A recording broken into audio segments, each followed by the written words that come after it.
tutti dobbiamo fare la nostra parte, quindi Treviso è una città che si vuole impegnare, la Polizia di Stato di Treviso è particolarmente attenta e sensibile, così come in tutta Italia, a questo problema e vuole coinvolgere tutti, perché siamo perfettamente consapevoli che il fenomeno della violenza di genere si può sconfiggere soltanto con l'aiuto di tutti.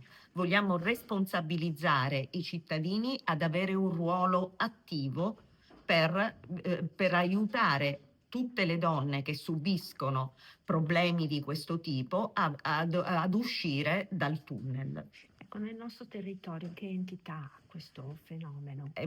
Sono dati che conosciamo e io non, anche il dato 1 mi preoccupa, perché quello che l'obiettivo al quale dobbiamo arrivare è sconfiggere il fenomeno, arrivare ad una visione che devono avere i giovani, che devono avere tutti gli attori sociali di eguaglianza e parità e di rispetto verso l'altro sesso. Quindi ecco, non farei un problema di numeri.